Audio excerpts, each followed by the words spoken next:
forgetting names, repeating questions, or misplacing things often. Today I will be telling you signs of dementia you shouldn't ignore. Dementia is a condition characterized by a decline in memory, thinking, and reasoning abilities that interferes with a person's ability to perform everyday activities. It occurs when brain cells become damaged and can no longer communicate properly. This isn't just one single disease, it's a group of symptoms caused by damage to brain cells that affects memory, reasoning, and behavior. Common effects include memory loss, difficulty speaking or finding words, confusion about time or place, trouble making decisions, changes in mood or personality. Dementia is not a normal part of aging. It is a medical condition that causes a decline in memory, thinking, and reasoning severe enough to interfere with daily life. People may forget small things as they get older, but dementia involves serious changes in memory, behavior, and the ability to function independently. One of the most common causes is Alzheimer's disease, though other conditions can cause it too. Normal aging is occasionally forgetting where you put your keys. Dementia is when you are forgetting what the keys are for. Human brains are strange like that. It affects memory, thinking, and the ability to carry out everyday activities. One early sign of dementia is becoming confused in places that used to feel completely familiar. A person may suddenly struggle to remember how to get home from a nearby store, forget the route to a place they visit often, or feel disoriented in their own neighborhood.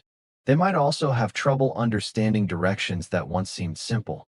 Roads, buildings, or landmarks they recognized for years may start to feel unfamiliar or confusing. This happens because dementia can affect the parts of the brain responsible for spatial awareness and navigation, making it harder to process surroundings and remember locations. While anyone can occasionally, another early sign of dementia can be changes in judgment or decision-making. Some people may begin making unusual financial decisions, such as giving away large amounts of money, paying bills multiple times, falling for scams more easily, or making purchases that don't make sense for their situation. They may also start dressing inappropriately for the weather. For example, wearing a heavy coat on a hot day or going outside in very cold weather without warm clothing. These changes happen because dementia can affect the parts of the brain responsible for reasoning, judgment, and practical thinking. As a result, everyday decisions that once felt simple can become confusing. While everyone occasionally makes a poor choice, repeated unusual decisions or behavior may be a sign that the brain is struggling to process information normally. Another sign that something might be changing isn't about memory at all. It's about mood and personality. You might notice that someone who used to be calm and easygoing has become more anxious, more irritable, or just harder to read. Little things that never bothered them before now seem to set them off. That shift in temperament is actually one of the first things doctors look for. And then there's the pulling away.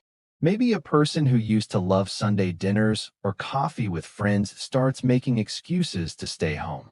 They might stop calling as much or seem disinterested in the people and activities they used to enjoy. From the outside, it can look like depression or just getting older. But often, what's really happening is that their brain is working harder than it used to just to keep up, and social situations feel overwhelming in a way they can't quite explain.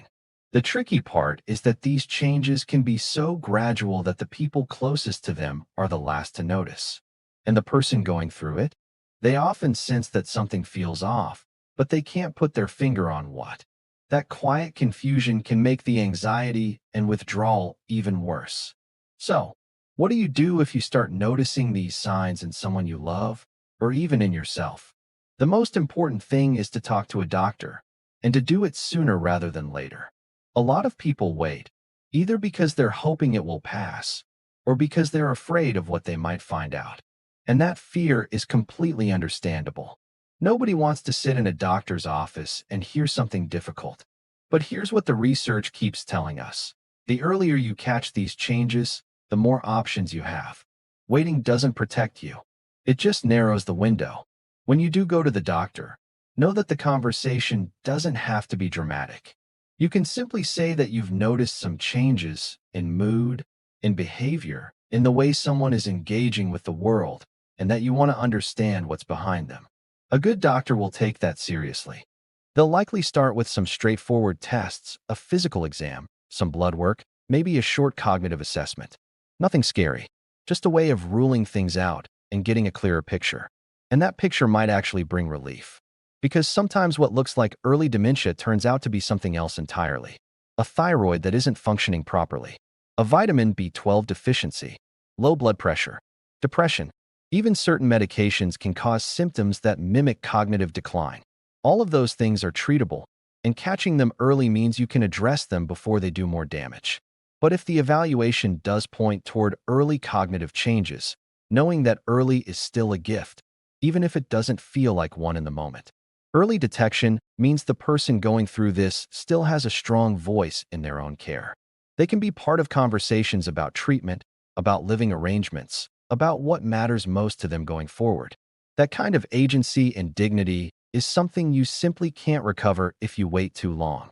There's also a growing body of evidence that lifestyle really does matter, especially in the early stages.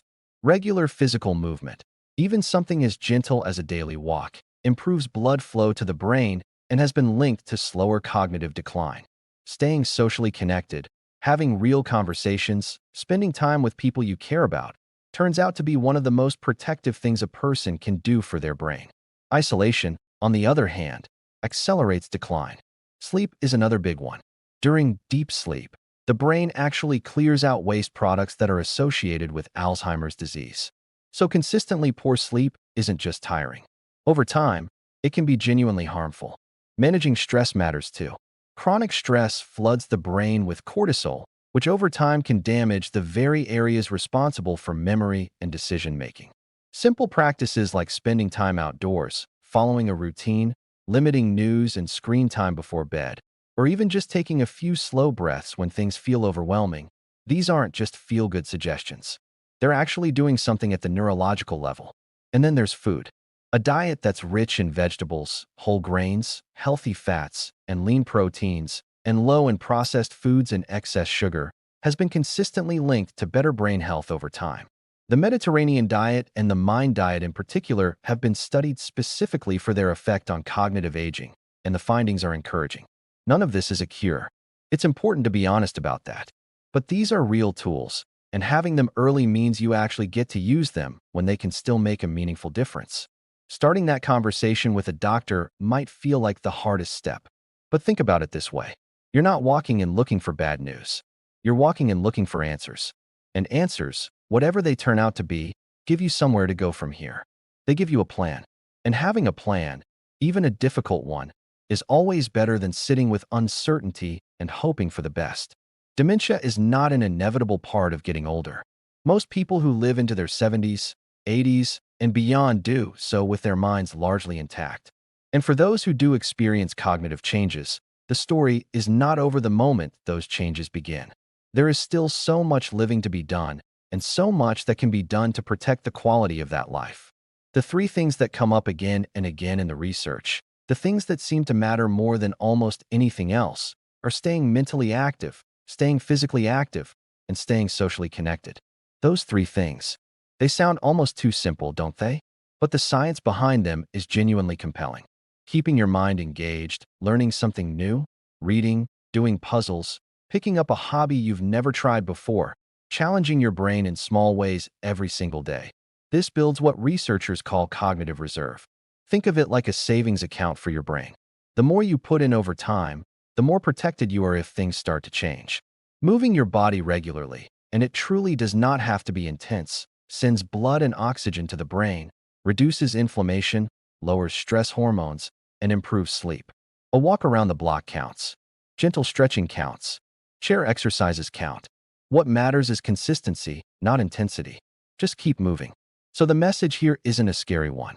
It's actually an encouraging one. You have more influence over your brain health than you might think. Start where you are. Do what you can. Pay attention without obsessing. And if something feels off, talk to someone. A doctor, a family member, a trusted friend. You don't have to figure it out alone. Take care of your mind the way you take care of anything else you value. A little attention, a little consistency, and a whole lot of grace for yourself and the people you love along the way. Please subscribe, like, and share.